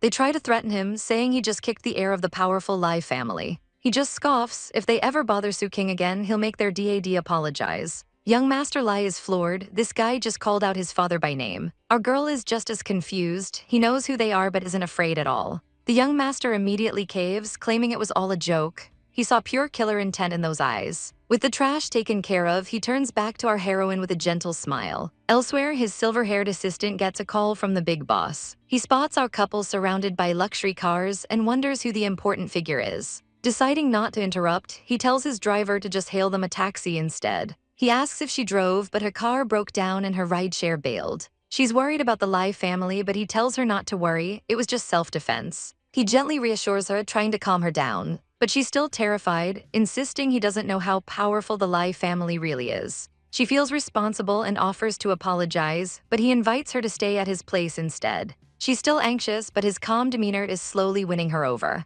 He pulls her close and just says, "Okay, whatever you say," swoon. They arrive back at his luxurious home. He tells her to head upstairs first, using the classic "I'm going to buy cigarettes" excuse. She sweetly agrees to wait for him by the elevator. The second she's out of sight, his smile vanishes. He's on the phone, ordering his subordinate to pay a visit to the young master of the Lai family. Meanwhile, in another mansion, our girl's father is having a full-blown meltdown. Her stepmother mocks him, saying their family is finished now that Su King offended the Lai family. He absolutely loses it and grabs her by the collar. She just taunts him for being a coward as their daughter walks in on the chaos. He shoves his wife to the floor as the wicked stepsister rushes to her side. The daughter immediately starts comforting her crying mother. She spins a whole story, making her mother out to be an innocent victim. But the father doesn't care about that. The only thing that matters is how to deal with the Lai family. The stepsister points out that Su King is still legally their family, so her debt is theirs. The stepmother proposes a truly evil solution: disown Su King and cut her off completely. The stepsister pressures her dad, telling him to make a choice before it's too late. And the garbage father makes his decision. He's finding a lawyer to disown his own daughter before dawn. He storms out of the house, leaving the two witches to celebrate their victory. Back in the room, our poor heroine is waiting. But as time passes, a horrible feeling creeps in. Where did he go? She starts to panic. Could he have gone out by himself? What if the Lai family found him? Our girl bolts upright, determined to find him. She follows the sounds to the kitchen, only to find Lu Rongyun cooking. He turns around, looking like a full-course meal in that apron. She's shocked he has this hidden talent. He pulls her close, telling her breakfast is ready. She can't help but think how the Lu family would lose their minds seeing this. Our poor heroine gets emotional. No one has ever been this kind to her. She whispers a thank you, giving him a sweet peck on the cheek. But this man wants more than just a little peck. He wants sincerity, and he gets it. He teases her for being so shy after everything they've done. She's blushing so hard, she tells him to just shut up. She tries to change the subject, worried she'll be late for work. He just smirks, promising to make her breakfast every day from now on. But our girl is panicking about her perfect attendance bonus. He gently reminds her she's still in her pajamas. She yelps no peeking as she runs off to change. He then suggests they should move to a bigger place. He doesn't want her feeling constrained in this tiny apartment, but she's immediately stressed, thinking about money and her brother's medical bills. He casually says, "I have money." She immediately scolds him for being reckless with his ride-sharing money. Bless her heart. He just smiles, completely smitten that his girlfriend is worried about him. He tells her to stay home and rest, reminding her that her salary is coming in today. With a final warning for her to be careful, he leaves. The moment he's gone, his phone rings. There's trouble at the mansion. Meanwhile, our girl gets a frantic call from her friend. The news is everywhere. Her own father has publicly disowned her. He released a statement severing all ties. She can't believe it. He threw her away without a second thought. But her heartbreak quickly turns to ice. Fine, if he's severing ties, then she's finally free. She declares them even and walks away, head held high. Back at the Lu mansion, Rongyun's men are fuming about the news. They call her father a pathetic coward. Rongyun, however, is completely unbothered. He says this just makes things easier. Why deal with a heartless, selfish father anyway? But their conversation is interrupted by a new arrival. It's the matriarch of the Lu family, Rongyun's mother. His man quickly explains that the whole family knows because of the kidnapping rescue. Mom is just thrilled he has a girlfriend and wants to meet her immediately. He tries to put her off, but he knows his mother is a force of nature. She promises to just take a little peek at her future daughter-in-law. And with that, she's off to the Su family house. The chaos is coming. His subordinate is freaking out, worried she'll mess everything up. But Rongyun is playing 4D chess. He knows this visit from the Lu matriarch will be the ultimate power move to back up our girl. A maid announces the eldest miss is back. But the stepmother scoffs, saying the Su family has no eldest miss. Our girl calmly states she's just here for her things and will leave forever. But her trash father appears, accusing her of wanting their assets. Su King coolly reminds him they are no longer father and daughter. Since you disowned me, please remove me from your household registry. He tries to pay her off with a measly check. She rejects it, saying she only wants her mother's belongings. He tells her to take the box and get out before the Lai family gets involved. She looks him dead in the eye and delivers a savage blow. "The father in my heart died the day you betrayed my mother." He's furious, calling her an unfilial daughter. She fires back, "Isn't this what you taught me, Mr. Su?" She calls him out for being content as a cuckold for his mistress's money. He accuses her of setting a trap last night, but she throws it right back, exposing his gold-digging motives. The stepmom loses it and goes to slap her. But just then, a guard announces the Lai family is here. Her father panics instantly. He grabs her wrist, trying to shove her out the back door. She glares at the man who was her father for over 20 years. But it's too late, Mr. Lai has arrived. Her father's face turns white as a sheet. He puts on a sickeningly sweet smile to greet their guest. Mr. Lai is here to discuss what happened between his son and Su King. Her father immediately throws her under the bus, disowning her on the spot. The stepmom eagerly agrees, saying it has nothing to do with them. Mr. Lai looks right at our girl, so if I want to hold someone accountable, I go to her. He recognizes her instantly. This is the woman the powerful Lu Rongyun cherishes. He realizes he can't let her take the fall or he'll have the Lu family on his back. Su King steps forward, ready to apologize and take responsibility. The stepmom smirks, thinking our girl is finished. But Mr. Lai shocks everyone. He's here to apologize to her asterisk. Our girl is completely stunned. He thanks her for teaching his trash son a lesson. The ex-family can't believe their ears. Mr. Su stammers, why would you apologize to her? Mr. Lai lays down the law. My son was harassing her. It is our family that should be apologizing. He even offers a gift to atone for the incident. Then he brings up the elephant in the room. I heard you no longer recognize her as your daughter. Mr. Su begins to sweat, realizing the colossal mistake he's made. Then Mr. Lai makes the most chaotic offer imaginable. I've always wanted a daughter. Would you be willing to become my goddaughter? Our girl is speechless, an outcast 1 minute, a prized daughter the next. He promises to treat her as his own flesh and blood. She knows he has a motive, but this is the perfect revenge. She's going to be his goddaughter. And Mr. Lai is playing the long game, betting she'll become the matriarch of the Lu family. He says his judgment is never wrong. She agrees, playing along with the inexplicable affinity line. He's thrilled and immediately starts planning the adoption ceremony. Her ex-father's jaw hits the floor. He tries to suck up, but Mr. Lai isn't having it. Didn't you just say she's no longer your daughter? The burn is absolutely legendary. Su King cuts off her pathetic ex-father's stammering. He desperately begs her to listen to his explanation, but she's already out the door with her new powerful family. She's never been happier to leave a place. The stepmom screeches that her own daughter is better. So Mr. Su finally snaps and slaps her across the face. He blames them for making him disown his golden ticket into high society. Our girl walks away from the drama, stepping into a new life. But outside, a beautiful woman approaches them. She says our girl is beautiful and that her son has excellent taste. Su King is stunned. It's the matriarch of the Lu family. The woman smiles and drops the biggest bomb of the day. I'm your future mother-in-law. Our girl's brain completely short-circuits, huh? The woman accidentally calls our girl future mother-in-law. Realizing her slip, she quickly asks if Su King is dating her son, Lu Rongyun. Our girl is absolutely floored. This is his mother. But his mom is thrilled, gushing about what a great girlfriend she is. The crowd whispers that even the Lu family matriarch approves of her. Chairman Lai starts sweating buckets as the mother calls him out for messing with her daughter-in-law. Our girl is reeling. Why is this powerful man practically bowing to Lu Rongyun's mom? The mother then turns to her sweetly, asking if the chairman gave her a hard time. Satisfied with the answer, she invites our girl home for a huge feast. Su King politely declines, saying she has matters to discuss with the chairman. His mother is so understanding, promising to bring a welcome gift to her company tomorrow. Our girl tries to refuse, but the woman insists, calling her future daughter-in-law. She then turns and lays down the law for the chairman. You are not to bully my precious daughter-in-law. The chairman basically whimpers that he wouldn't dare. Fate is a funny thing. One day you're disowned, the next you've got a powerful mother-in-law. Later, Chairman Lai asks to speak with her in his car. He reveals his wild plan. He wants to adopt her as his goddaughter to make her his son's older sister. Our girl is suspicious. She has no background or family ties, so what's in it for him? He praises her straightforwardness, but she's still trying to figure this out. He lays his cards on the table. It's the only way to get his son to give up on her. He admits there's more to it, but he swears he's being sincere. She has to admit he's being surprisingly candid about his scheming. He frames it as a win-win deal, and she agrees. The thought of flexing on her old family is just too sweet. They shake on it, both getting what they want from this chaotic arrangement. The chairman is already planning the adoption ceremony. She smiles, agreeing to leave all the planning to him. The next day, she's wondering where Lu Rongyun is. But before she can call, his mother appears at her door like a fairy godmother.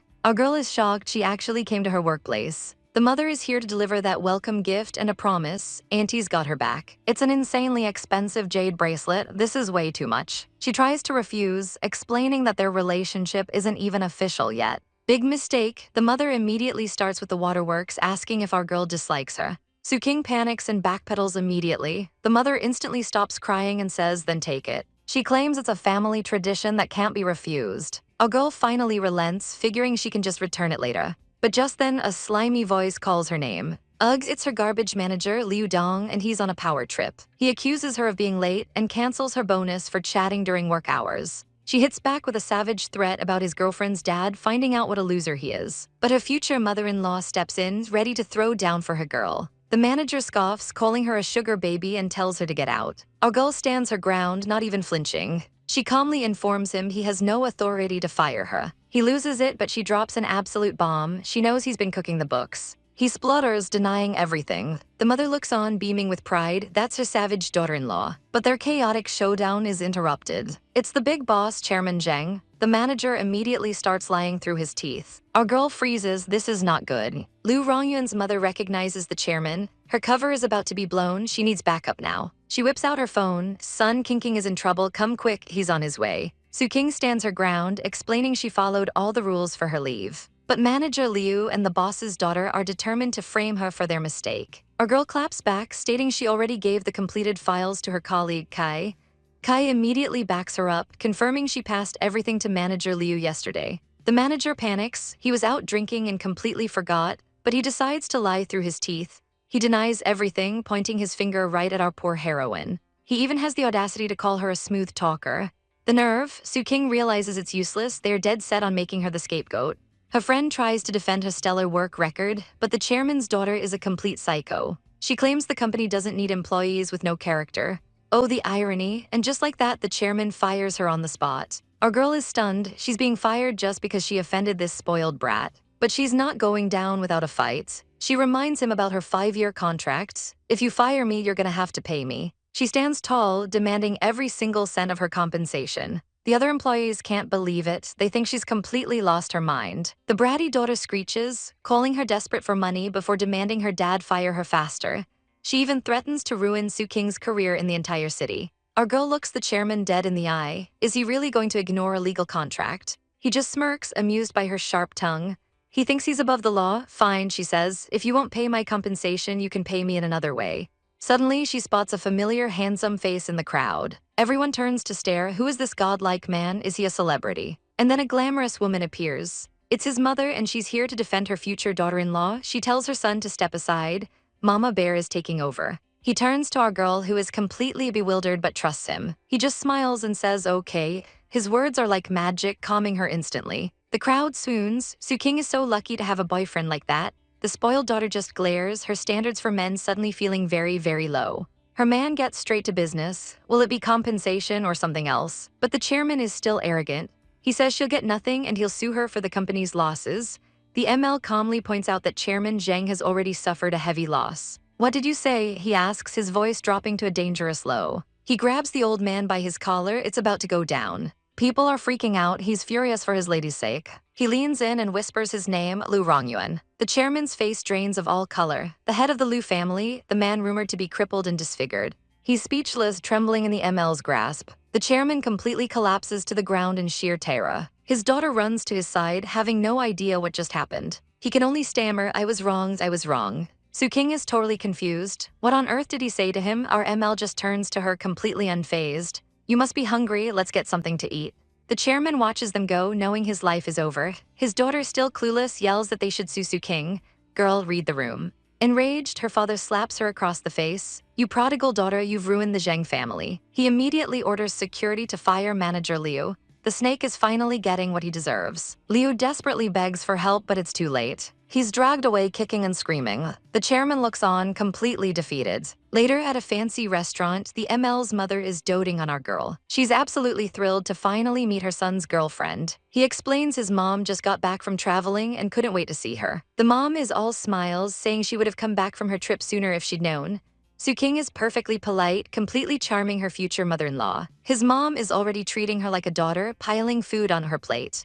King then asks him why he's dressed so formally. He just gives her a sly look. He can't exactly admit he ditched a meeting with his top executives to rush over. But his mom spills the beans. She saw the drama and called him to come save the day. She even brought him a change of clothes so he'd look extra handsome for our girl. King can't help but agree, he looks incredible. She's completely captivated. If he's this handsome normally, in a suit he's a whole other level of temptation. He catches her staring and asks what she's thinking. Leaning in, he whispers a scandalous promise. When we get home tonight, I'll let you do whatever you want. Our girl is a blushing, stuttering mess. This man is going to be the death of her. He claims it's his asterisk thoughts that are impure, not hers. Our girl is so flustered she can't even speak. His mom is watching them, a happy tear in her eye. It's been so long since she's seen her son smile like this. She thinks our girl is a lucky star for their family. Later, his sister asks what he said to Mr. Zheng. The memory alone makes the old man tremble. Our girl is curious too. He had threatened to completely bankrupt the Zheng group within a day. But to our girl, he spins a much sweeter tale. She raises an eyebrow, asking, "That's all?" She giggles, admitting that's more his style. But she warns him to use the law, not his fists from now on. The parents watch, completely overjoyed. Someone has finally found a way to tame their wild son. After their meal, they head outside. He tells his mom to take our heroine shopping. Mom is absolutely delighted by the idea. Our girl happily agrees to a girl's day out. The mom is already calling her daughter. She says she feels a long-lost family warmth. He smiles and waves them off. But the second they're gone, his expression turns deadly serious. His assistant pulls up with the car. "Boss, you were a bit reckless," the assistant warns. He says the Liu family's waters have been too calm lately. It's time to stir things up. The assistant asks if this is related. No, he replies. Kinking was wronged. His subordinate is stunned. He did all that just to get revenge for his girlfriend. The assistant notes that our girl is tougher than she looks. You'd have to be to survive what she's been through. He smirks. With me here, she doesn't need to be aggressive. That's what a boyfriend is for after all. He switches topics to a sketchy shipment at the docks. His man confirms that something is definitely off about it. Then go check it out tonight, he commands. Meanwhile, the shopping trip was a huge success. The mom insists on dropping our girl home. Our heroine panics, her place is so small. When they arrive, the mom is horrified. "What the hell is my son doing, letting you live here?" She's furious at him, even though our girl insists it's her own place. The mom whips out a credit card. "Take this, get a bigger place." But our girl politely refuses, saying she's perfectly happy here. His mother is touched by her sensible nature. They share a sweet moment, both feeling lucky to have met. Our girl knows his family is loaded, but she's determined to make it on her own. She waves goodbye as the mom heads for the door. The second the door closes, the mom's sweet smile vanishes. She pulls out her phone and makes a call. "Bro," she says, "I am so satisfied with this daughter-in-law." Back in the apartment, our girl is finally relaxing, but her peace is shattered by an incoming call. It's her scumbag ex, Chutiani. She rejects the call, but he immediately sends a text. It's a threat: meet him at the wharf in half an hour or he'll go to the hospital after her friend. He stands on the deck, cool as you like, saying he knew she'd come. Our girl cuts straight to the chase. "What do you want?" He has the audacity to ask if she's still mad. He pulls out a chair for her like this is some romantic date. But she's not falling for it. She's worried his actual fiancé will find out. He brushes it off, saying he has a special gift just for her. She immediately shuts him down. "I don't need it." He presents a jewelry box anyway, but she's not even looking. But wait, unbeknownst to them, they're being watched. A poor soul with binoculars just spotted his boss's girlfriend on a date with her ex. His friend in the mask asks what he saw. The guy panics, trying to play it cool. He begs his boss not to look, saying his heart can't take it. But it's too late. The boss grabs the binoculars. He sees them, a candlelight dinner on a yacht. He immediately recognizes the guy as Chutiani. The subordinate is absolutely terrified, knowing he's dead meat for letting the boss see this. He's literally about to slap himself for his mistake. Suddenly, another man arrives with an update for the boss. A big shipment has arrived and a rival family's second-in-command is there. The masked boss is all business, but his friend is still reeling from the drama. Back on the yacht, the ex is laying it on thick. He promises to marry her once he takes over his family. He even thinks he can keep his fiancée and have our girl on the side. The nerve, our girl asks if he's dreaming or just drunk. She makes it crystal clear they are done. He grabs her, trying to manipulate her. "Who can you rely on besides me?" He sneers, asking if her poor loser boyfriend can help her. She claps back, reminding him her boyfriend stood up to the Lai family for her. She calls him a spineless worm, riding his fiancé's coattails. Ouch. He claims it's all for the greater good. Our girl has never heard cowardice spun so poetically. Savage. He says she drives men wild, but without backing, she's nothing. A classic case of negging from a certified loser. But our girl just smirks. Little does he know she's about to become a goddaughter to a powerful family. He gives her one last chance. A life of luxury with him or scraping by with her loser boyfriend. She doesn't even hesitate. "Then stay the hell away from me and my happy life." He's stunned as she turns to leave. He grabs her arm, refusing to let her go. In a last-ditch effort, he screams he'll divorce Suzu right now if she comes with him. She scoffs like she would ever believe that lie. She tells him to let go. And when he refuses, she delivers a swift kick right to his chest. He goes flying off the side of the boat, splash right into the cold, dark water. She gives him one final warning, mess with her again and she'll beat him on sight. He's left sputtering and choking in the water. Our girl walks away, her only regret not seeing what a snake he was sooner. And from the other boat, her masked man watches with pride. "That's my girlfriend for ya," he says with a smirk. He tells his subordinate to let the ex soak for a while longer. Cold, the subordinate is thrilled, flirting with the boss's girl, he deserves it.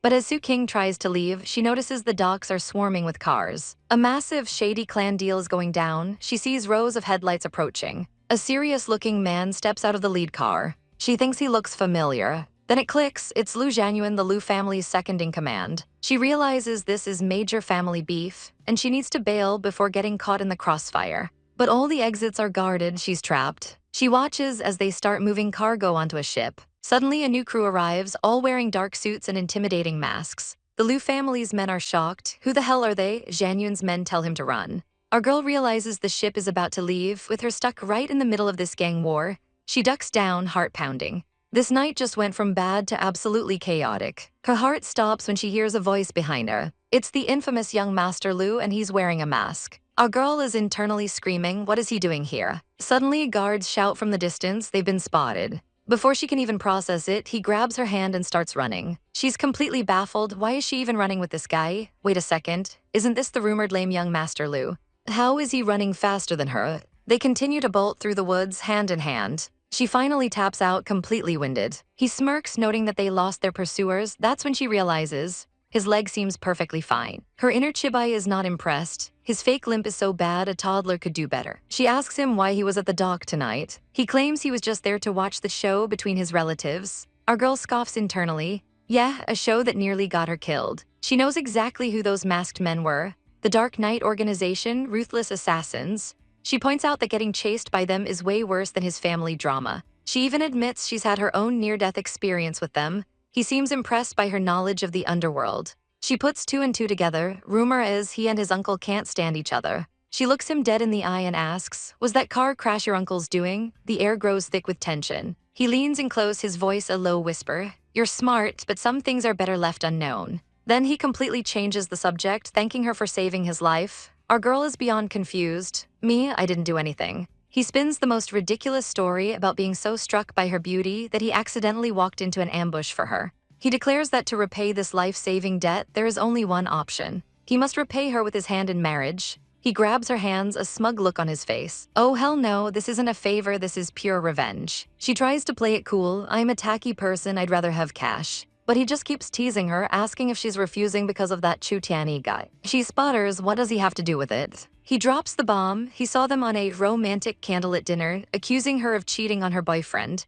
Our girl frantically tries to explain it wasn't a date. He just gives her a knowing smirk, really. For some reason, she feels a desperate need for this masked man to believe her. He suddenly kneels, looking up at her with those intense eyes. He calls his family a den of tigers and wolves. He paints himself as a pitiful man on his last legs, trying to win her sympathy. She thinks about his ruined face and his obviously fake limp. But despite her skepticism, a flicker of pity ignites. She softly asks if the crash hurt a lot. She wonders aloud if his scars have healed. He's taken aback. Is she actually worried about him? He sits down beside her, his demeanor changing. "The old scars are gone," he says, "but I have a new one wanna see." He shows her a fresh, bloody slash on his arm. She realizes it's a knife wound. He got this injury while they were escaping. He plays it off like it's just a scratch, but he secretly took that slash for her, protecting her from an attack he saw coming.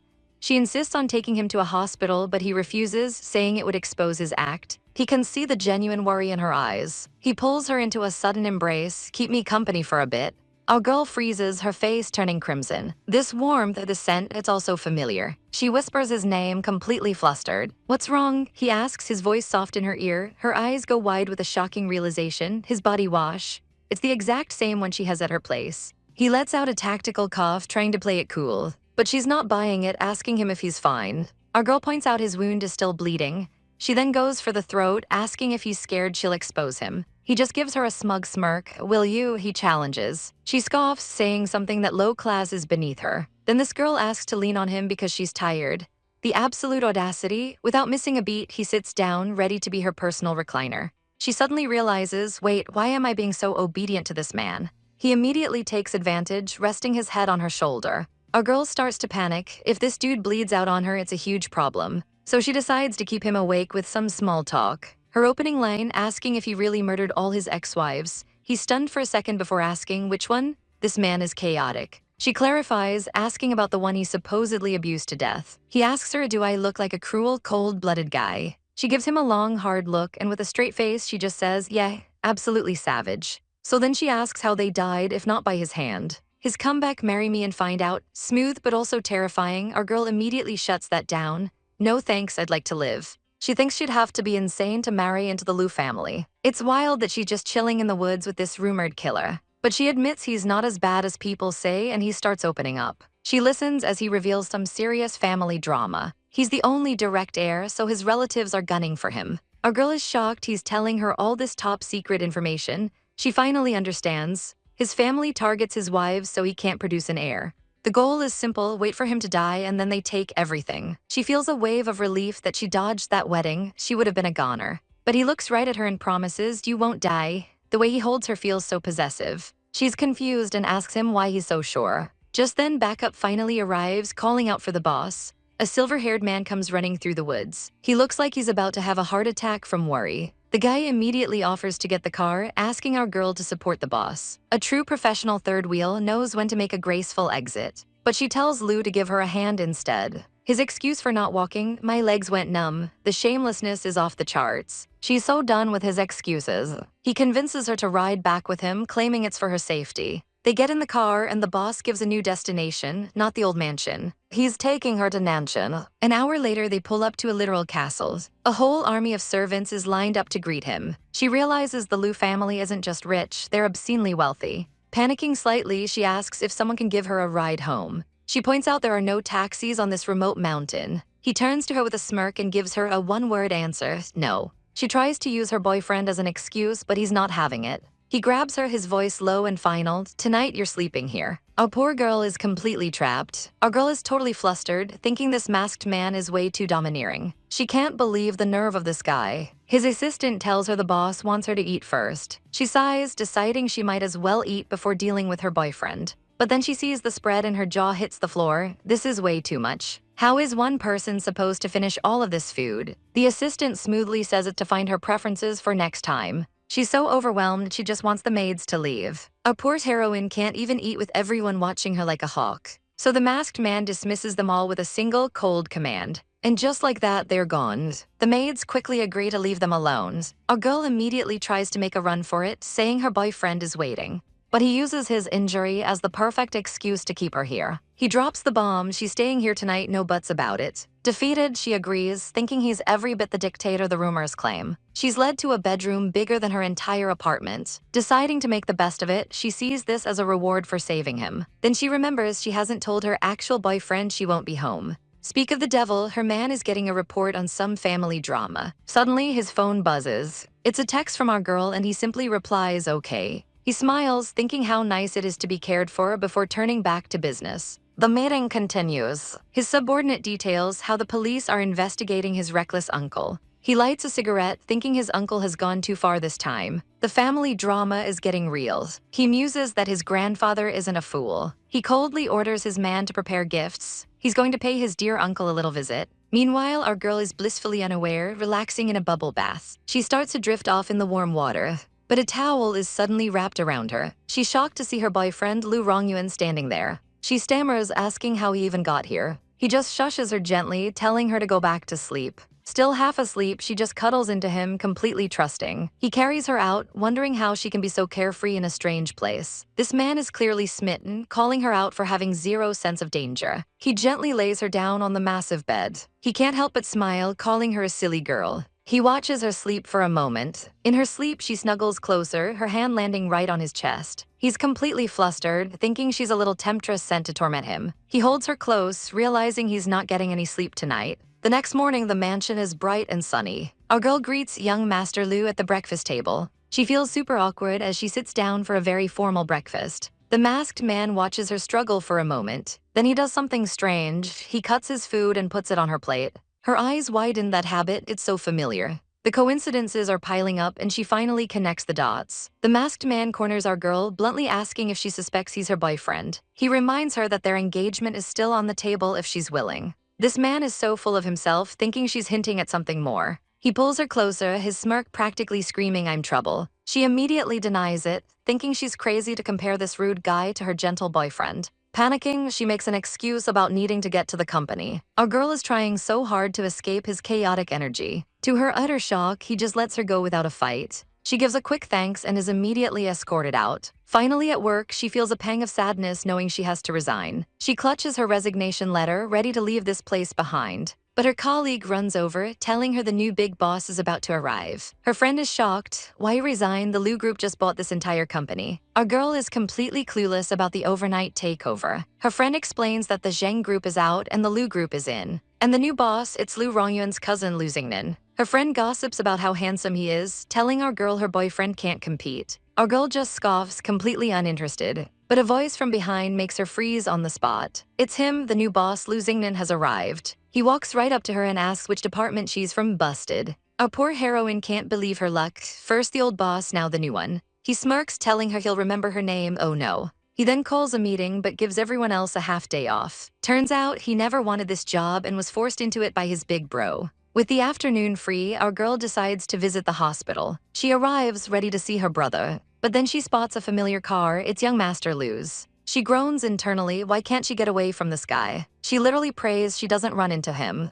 But as she walks down the hall, she hears his voice. She peeks into a room and her jaw drops. It's him. He's talking to his uncle, who's laid up in bed with a broken leg. The uncle calls him ruthless, and our girl can see why. She realizes this isn't a friendly visit, it's a stone-cold warning. Savage. An old man, Lu Rongyuan's grandpa, enters and tells the uncle to just recover. The uncle tries to argue, saying he doesn't want to burden his nephew. But grandpa shuts him down and Lu Rongyuan obediently agrees. They're coming out, our girl dives behind a corner to hide. She barely makes it out of sight as they walk past. Lu Rongyuan smirks to himself, he totally saw her. Grandpa immediately starts nagging him about marriage, but Lu Rongyuan jokes that his wives always die. Grandpa's solution, just find a girl, have a baby, and bring them both back. He even promises to keep the whole thing a secret. This family is wild. Our girl is absolutely stunned by this chaotic old man. Then Grandpa suggests the Su family daughter, and our heroine almost has a heart attack. Lu Rongyuan instantly dismisses the idea and tells his assistant to take Grandpa home. The assistant quickly agrees, ready to get out of there. As they leave, Grandpa asks the assistant if Lu Rongyuan is into men. This man has no filter. Finally free, our girl goes to her brother's room with homemade soup. She sweetly feeds her little brother, little Jai. It's a truly heartwarming moment between the two siblings. Later, she's leaving the hospital when she hears a sound. A car pulls up and her heart stops. It's her actual boyfriend. He smiles, saying he saw her and asking if she wants to head home. She happily agrees, relieved to see a friendly face. But as they walk, he casually asks why she was at the hospital. She explains she was visiting her little brother. He asks what's wrong, and she tells him about little Jai's heart condition. She admits she's given up hope after seeing so many doctors. Seeing her so sad, her boyfriend decides to change the subject. He pulls her close, smirking as he asks where she slept last night, and with who. Her boyfriend casually asks if she spent the night at a guy's place. He then plays dumb, wondering why she wasn't worried that he didn't come home. He even lays on the guilt, asking if she doesn't trust him.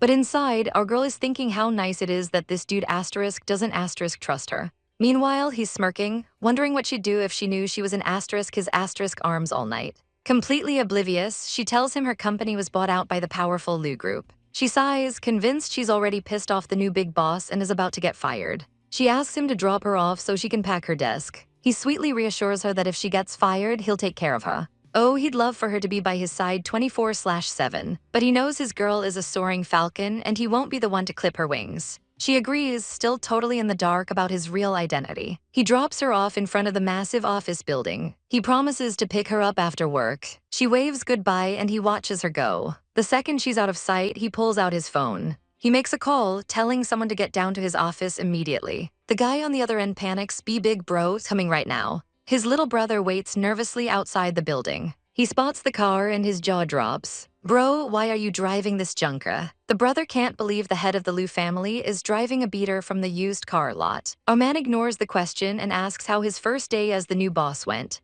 The brother wants to know what's so important. He mentions he met an interesting girl who said he wasn't her type. and even promoted her to be his assistant. The temperature in the car drops. You trying to poach my girl? The brother swears he'd never do that. And then the horrible, chaotic realization dawns on him. His big bro is that girl's mysterious boyfriend. He's been hiding his identity. The big boss orders his brother to get kinking transferred to HQ. The brother is losing his mind. You bought the entire company for her. He sighs, lamenting that his brother finally falls for a girl, and she's technically his sister-in-law. Our ML says he's his favorite little brother. He's the only one he trusts with his secrets. The brother gets it and heads back up to the office. He walks back inside, a man on a mission, and immediately sees our girl. He's reading her resume, impressed with her skills. Meanwhile, our heroine is just trying to do her job, and promptly slams right into the new big boss himself. She's internally screaming. First she pissed him off this morning, and now this, she's so fired. A jealous coworker immediately starts yelling at her for being clumsy. Our girl is confused. Why is this snake Zhuang Xiaomai still here after work? Xiaomai is busy sucking up to the boss, pretending to be a hard worker. The boss offers a training spot at HQ and she practically drools. He gives our girl a gentle warning and she thanks him, flustered.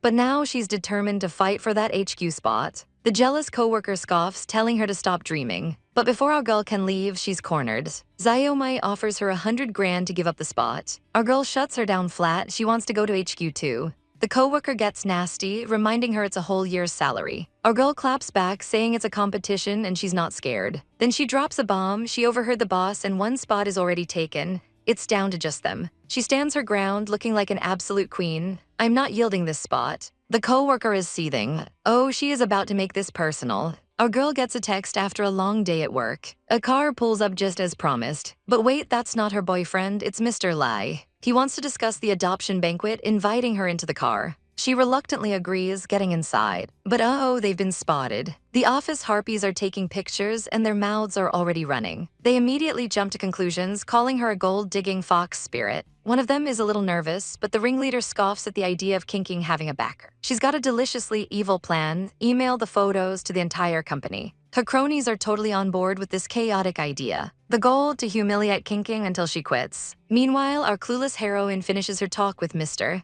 Lai, promising to be at the banquet. He assures her everything is taken care of. Just as his car pulls away, her actual ride appears. It's Lu Rongyuan and he brought his assistant along. She greets Mr. Wan politely, but as soon as she's in the car, the temperature drops to absolute zero. The poor assistant is practically vibrating with fear from his boss's jealous aura. He tries to make small talk, asking if Mr. Lai was causing trouble, but Rongyuan just shuts him down with a cold no. Our girl realizes she forgot to mention a tiny detail. She explains that Mr. Lai wants to adopt her as his goddaughter. The assistant absolutely loses his mind at the implications. Rongyuan, however, sees the strategy, that old fox is trying to tie her to him. The assistant points out this is a power move aimed directly at Rongyuan. He can't believe she actually agreed. She says she did it to spite her dad, but offers to back out. To everyone's surprise, Rongyuan tells her it's a good thing. He explains that since she has no family backing, this is actually perfect. The powerful Lai family can protect her while he deals with his own chaotic family drama. The news of the adoption hits the media and someone is not happy. Sutiani throws her phone in a fit of pure rage. Her husband walks in, telling her to keep it down. This just makes her angrier, screaming about how miserable her life is. He's had enough and tells her to watch her mouth. He slams the door, leaving her alone. She completely loses it, screaming and blaming everything on Su King. She vows to ruin the adoption ceremony for everyone. Later that night, our girl is relaxing at home. She wonders why she even asked Rongyuan to stay over. She calls out to see if he's out of the shower. Oh, he's out all right. And he is absolutely ripped. She tries to flee to the bathroom, claiming an emergency. But he's too fast, grabbing her arm. He leans in close, his voice dangerously low. It's an emergency for me too. He confesses he can't hold back anymore tonight. He looks her dead in the eyes and whispers, I want you. And our girl absolutely melts into his arms. Did not generate a response because the only image provided is an advertisement/cover collage, which must be ignored according to the user's critical rules. The office gossips are absolutely buzzing. The big boss's wife is here to settle the score. They think the matriarch is here to destroy the mistress. Our girl braces for impact, but Mrs. Lai just sizes her up. Wow, she's gorgeous, she thinks to herself. My foolish son actually has decent taste. A surprising compliment. Su King politely asks what she can do while the peanut gallery waits for the catfight to begin. This woman is practically drooling for the drama to unfold. But instead of a slap, Mrs. Lai smiles sweetly. She says her husband forgot to give Su King a gift. A gift for a recognition ceremony, our girl is totally confused. Mrs. Lai hands her earrings meant for her future daughter-in-law. What is happening? Su King is floored. This gift is way too precious. These rich people are just built different. The gossips are losing their minds. This isn't a showdown, it's a family meeting. Mrs. Lai then drops the biggest bombshell ever. She asks Su King to call her godmother. Our girl is completely stunned into silence. Godmother. The entire office goes into shock. Su King isn't a mistress. She's the goddaughter of the ridiculously wealthy Lai family. That's a plot twist. Mrs. Lai is all smiles, even inviting the entire office to the ceremony. A total power move. The colleagues are suddenly super respectful. Of course they'll be there. The truth finally clicks. They realize someone started those nasty rumors on purpose. And they know exactly who it was. Our girl locks eyes with the source of all her problems. She is not letting this go. Su King is no pushover and it's payback time. The rumor monger immediately starts backpedaling. It wasn't me, I swear. But a cold voice cuts through the chaos. Oh, really? It's President Liu and he looks absolutely furious. The real boss has entered the chat. He reveals he traced the anonymous hate mail. The sender was Zhuang Xiaomai busted. Xiaomai is caught red-handed. President Liu doesn't waste a second. Security kick her out, she's fired. The guards move in immediately. No mercy from our ice-cold president. The snake starts begging Su King for help, but our girl is done being nice. She delivers a savage line, I'm not a saint who forgives just because you said sorry. You go, girl. Xiaomai is dragged away screaming empty threats. Yeah, we've heard it all before. Su King thanks her boss for upholding justice. He gives a warning glare to the whole office. With the drama over, her friend suggests they celebrate this chaotic victory.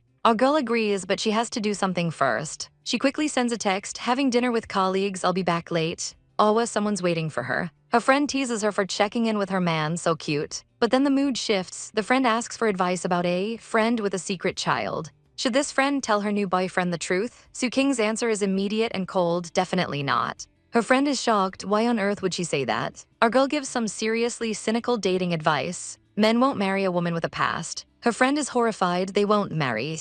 Our poor girl looks heartbroken, trying to convince herself he's just an ordinary friend. But her new godmother sees right through it and promises to have a chat with her later. Meanwhile, our male lead is working up a sweat at the gym. He's pushing himself hard on the treadmill. Finally, he decides he's had enough. He stops the machine and immediately checks his phone. His buddy instantly starts teasing him. That was from Miss Sue, wasn't it? He complains about being a single dog, but our man just sighs. Finding true love is hard, okay? The conversation quickly shifts to business and the new recruits for Dark Knight. His friend is shocked to hear that the legendary old man Zhu is training them. How did he manage to convince the guy to come out of retirement? With a smirk, he simply says it was all his personal charm. He casually throws a dart, and of course, it's a perfect bullseye. His friend groans, can't you fail just once? But then another dart flies past, and the friend is absolutely shook. Whoa, you actually missed. He stares in disbelief, but then he realizes something. Wait a second, the boss didn't throw that dart. They both turn to see who did. And there stands a tiny, serious-looking little boy. The friend is stunned. This kid has the exact same eyes and brows as the boss. The terrifying thought crosses his mind. Could this child possibly be? The boss asks the kid who he is. The little guy introduces himself as Zia Tian and declares he'll surpass him one day.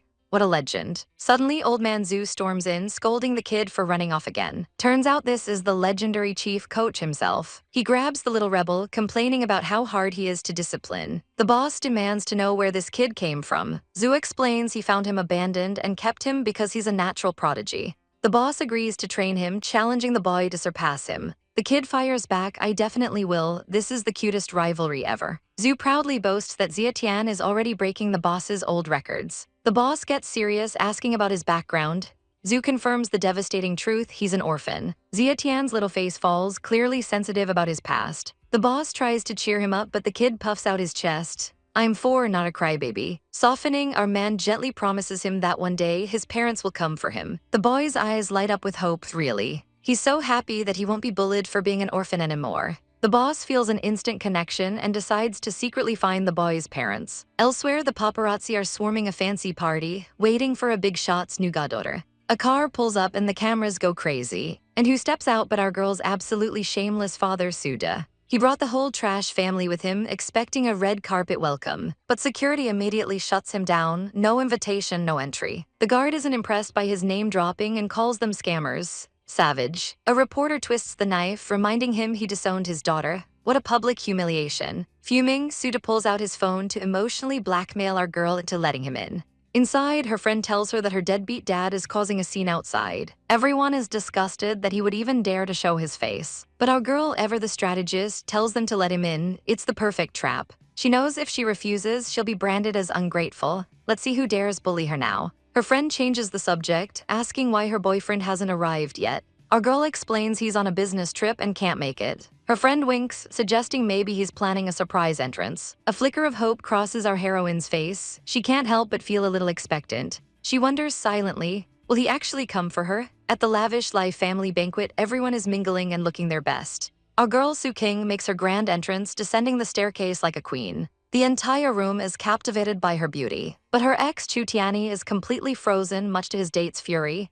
She snaps his name, furious he's ignoring her. He savagely tells her to keep her shrewish face in check. His date seethes, vowing to humiliate Soo King later. Meanwhile, a mysterious man in a mask watches our girl from afar. His possessive thoughts are running wild. He wants to hide her away from all these prying eyes. What a chaotic, jealous man. Soon, Soo King is on stage with her new godfather, President Lai. An ambitious guest sees his chance to impress the powerful young Master Lu. President Lai makes a bombshell announcement. Soo King is now his goddaughter, and her dowry will be 3% of the Lai Group's shares. Our girl is completely stunned. The crowd goes wild, that's billions of dollars. She's in shock. All she wanted was a little revenge, not to become a billionaire overnight. The masked man's assistant points out this is a trap. The betrothal gift will have to be astronomical. The guests are whispering, has President Lai gone crazy? But the evil stepmother tells her daughter not to worry. She has a plan to utterly disgrace Soo King tonight. As her godparents lead her away, our girl hears that the infamous young Master Lu is here too. She wonders if her simple debut actually attracted such a huge figure. Just then, a familiar voice calls out her name. It's her wicked stepmother, putting on the performance of a lifetime. She even squeezes out some crocodile tears. Our girl knows this is just a ploy to slander her reputation. Her new godmother isn't having it and immediately questions who this woman is. Soo King calmly explains her real mother passed away long ago. The stepmother tries to play the victim, but the godmother calls her out on her terrible parenting. The woman stammers, trying to save face. The stepmother smirks, thinking she's cornered our girl. But a tiny voice cries out, "Mommy." A little boy runs straight for Soo King and hugs her leg. The crowd absolutely loses it, a child, but she's not even married. The masked man's assistant is panicking, but his boss calmly tells him to just keep watching. Our girl looks down, completely frozen in place. This beautiful little boy is looking up at her with so much hope. A painful memory flashes. They told her the child died, but then she heard a rumor he was alive. Could this really be her son? Her godmother demands to know what's happening. Our girl is reeling. The child part of this accusation might actually be true. Across the room, the mysterious masked man watches her every move. He stops his subordinate from interfering, a dark thought crossing his mind. He believes the child is his son, and he won't let her deny it. Downstairs, the chaos continues as the little boy cries for his mommy. But our girl knows this is a setup by her wicked stepsister and stepmother. The man she was with 5 years ago was definitely not this loser. She confronts the actor, demanding to know who sent him. He launches into a dramatic monologue about being a dying man who just wants his child to be cared for.